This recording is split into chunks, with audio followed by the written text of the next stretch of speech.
Magandang araw po Bayang Krista, mga katoto, mga bro. Welcome po muli sa aking channel sa pag-upload ng videos, lumang mga karera. Ang next ko pong i-upload ay yung po nakita ko na karera.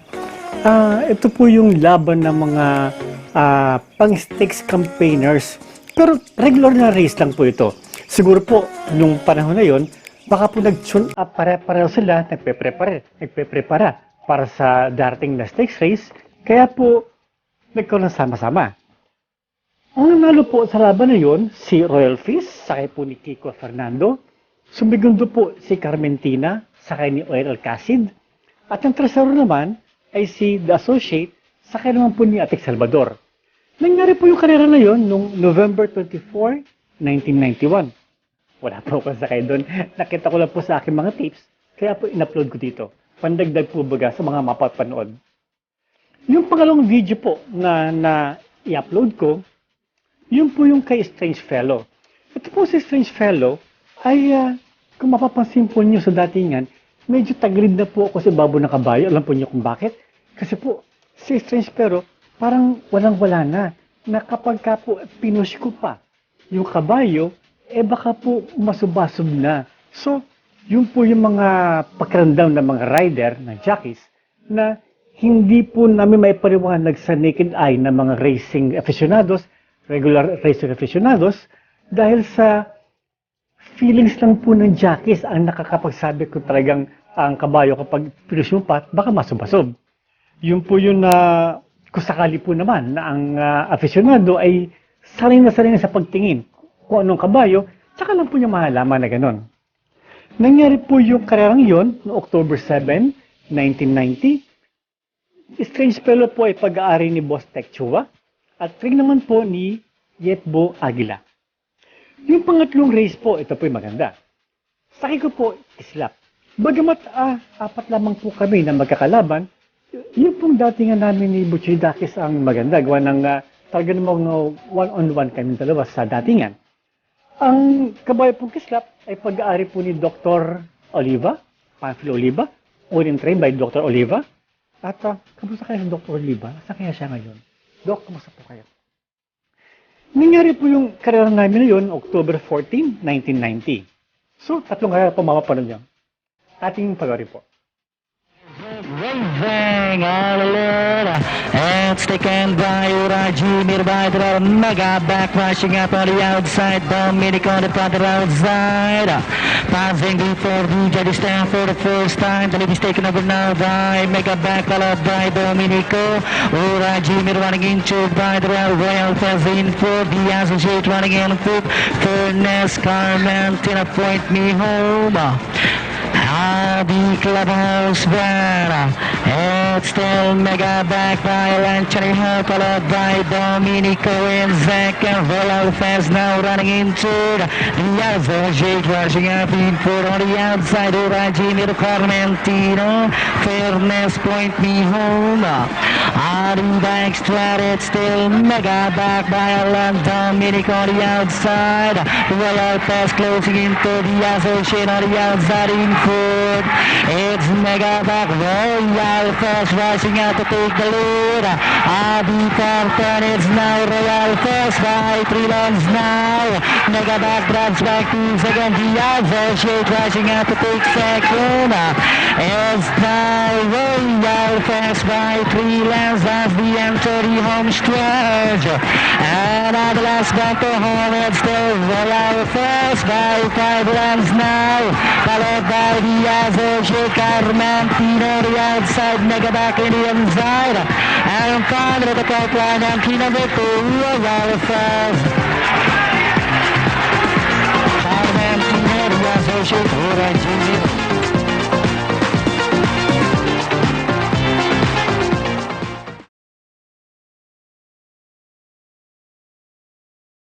Effect. Ang ibig sabihin ho, hindi ho sila tataas ng grupo kahit na manalo sila rito.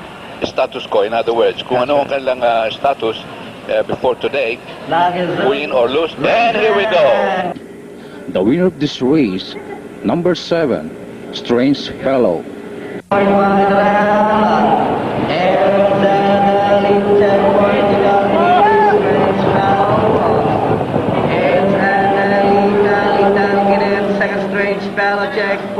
Amstel.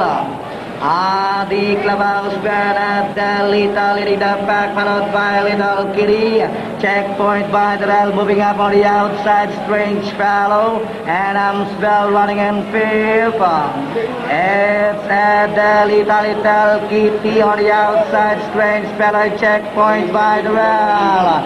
It's the little Kitty, Strange Fellow. Checkpoint moving up by the rail. And the little kitten checkpoint by the rail on the outside, Strange Fellow. It's the little kitty checkpoint by the rail and Strange Fellow. And the little moving up on the outside is Strange Fellow. Is Strange Fellow rushing up on the outside. Is Strange Fellow with it followed by little kitty. And on the other outside moving up is checkpoint. The last lap for home is Strange Fellow in the lead, checkpoint now running in second, and from the view on the outside, it's the Strange Fellow in checkpoint, it's the Strange Fellow in the lead, and there is a go flash with Strange Fellow, and finally number 7 is Strange Fellow, checkpoint, Matarata, Isa na namang napakagandang finish nung karera ngayon at ito yung sinasabi nating dami ng tao puno rito. Yeah. Okay, you're looking at the champion for race number 6, and that is entry number 7A, Strange Fellow, ridden by Joey R. Macarig. Yan po, sumaludo na siya. At yan ay ginagawa lahat ng hinete bago sila magtungo po naman sa loob ng timbangan. Okay, at for the information of our viewers, ang Strange Fellow ay isang 5-year-old bay horse na nagtataglay ng lahi ng stalyong Intan out of broodmare Cindy. Intan. Intan na nangunguna na yung kabayong Strange Fellow 7A at kung napansin nyo earlier portion of this race na tumakbo itong kabayong ito actually sa pinakagitna pa ng pista kaya maraming ground na hinabol ito at nakita rin na sobrang buti nitong kabayo at nagtuloy-tuloy yung parimati niya. Actually eksakto pagpasok ng mga last 400 meters of the race talagang kumawala ito dun sa lead pack na pinangunahan ng kabayong Edelita na medyo may kakunatan din sa unahan. At mapapansin din natin na naghihiyawan kasalukuyan yung mga tao nung medyo lumalakas na dumarating yung kabayong checkpoint. Isa sa mga, yung mga kabayong consistent na nandun din sa bandang unahan. Ganon din yung mga kabayong matalas na isa pa sa mga inaasahan dito at yung friendly gift.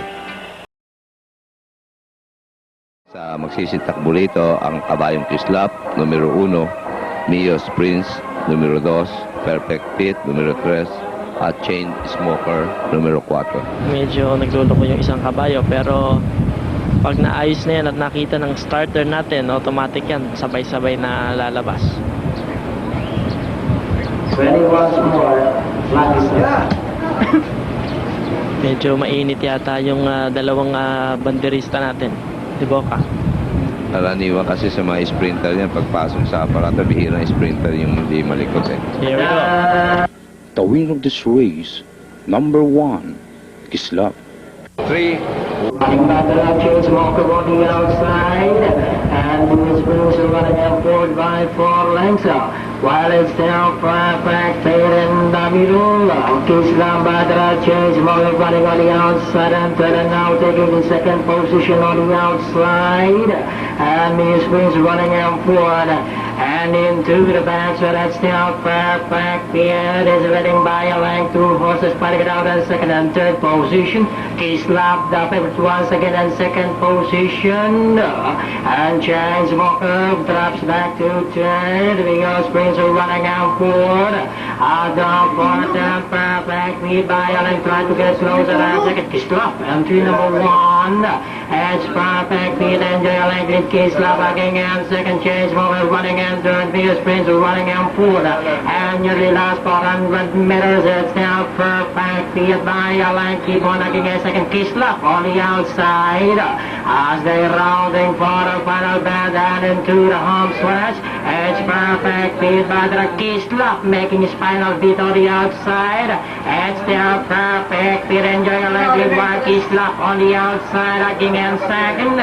And down the stretch, enjoying for home. Perfect Pit, Kislap on the outside to make a lead. Kislap very much now to grab the lead on the outside. It's now Kislap entry number 1 and final number 1. Kislap, Perfect Pit, Mio Springs and Okay, there you have it. Second victory of Jackie Joey Macaraig for today. And thinking for entry number 1, Kislap. Sinakyan ho ni Joey R. Macaraig. Ang hineting nakapaghatid din kanina sa race number 1 sa kabayong warning signs ay isang maganda ring panalo. Nakita nyo naman, napakaganda ng panalo nitong Kislap. At re-rebasahin natin yan sa pamamagitan ng slow-mo later on. Samantala ay dumarating na rin ng ibang mga kabayong pumuesto pa rito. Ito ay nakapagbigay ng magandang laban na Perfect Pit sakay si Lito Dakis. At sumunod sa likod niya yung Mios Prince numero 2 at yung Chainsmoker na humabol din sa simula pa lamang. Ngayon gaya ng binabanggit ko kanina, papakita namin ng slow-mo nitong katatapos sa karera, brought to us by San Miguel Villagrande. Sa Grande Kami Happy. Makikita natin yung Perfect Pit na nasa Tabimbalya na nanguna sa halos naunang malaking bahagi ng karera, at ang kabayong Kislap na pinaririmati ni Jackie Joey Macaraig nasa labas. Makikita natin dyan na halos nakalalamang pa na may kalahating kabayong agwat yung kabayong Perfect Pit sa Tabimbalya. Gayunpaman, sa kabila na ng kalamangan ng Perfect Pit ay mapapansin natin na puro hand driving ang ginagamit ni Jackie Joey Macaraig sa kabayo ngayon lamang niya nasakyan, yung Kislap, at medyo pinitik niya ng pakaliwa yung kabayo, sa kaliwa ang ginagawa niyang pagpalo. Samantalang yung Perfect Pit ganun din, kaliwa na nagpapahiwatig na iniiwasan na pala yung sumandal yung kabayo sa balya. At yan halos neck to neck ang labanan ng dalawa. Talagang makikita natin yung parehong disposition ng dalawang hinete na talagang napakaganda. Halos masasabi natin ang pagkakatalo nito ay sa kabayo na lamang, sa buti ng kabayo. Sa last 75 meters, doon medyo nakadikit, nakaungos ng isang ulo yung Kislap, at patuloy na paglampas niya unti-unti na makikita natin na talagang mas may lakas yung Kislap kaysa sa Perfect Pit. Napunpun yung tatlong karera, videos na na-upload ko. Mga ganda, di po ba? Bagamat mga regular na karera lamang, exciting po naman. At nakita po natin yung lumang karerahan. Well, shoutouts po tayo. Number 1, Dennis Ferraris of Coral Street, Tondo. Christopher Evangelista. Si Jackie Elizar Simbulan, Jackie A.B. Simbulan from Gumaka, Ken, Japan. Kay Joseph Argeles, tsaka po kay Sam Argeles. Nasa US po si Sam. Si Ace Prudencio of Santa Mesa Boys. Kay Rodrigo Asinas III from Bomban, Tarlac. Ryan and Teyan Vergara from Dubai. Rudes Arellano from Italy. Benita Jacobs, Ben Ong. At saka po, kung gusto niyo po ng magagandang tips, puntahan niyo po yung YouTube channel ni Mr. Recta. Kay Ka Freddie Magno, magaganda po yung mga tips niya. At talaga po namang pinag-aaralan niya yung mga tips na binibigay niya bago niya ibigay sa kanyang YouTube channel. Tapos, salamat po kay Sir Frederick Javille para sa mga programa na napapasahan niyo sa akin. Kay Joshua, pag-video edit ng aking mga videos. Kay Lori, tsaka po kay Julius, thank you very much sa pagsuporta. Until next upload, God bless.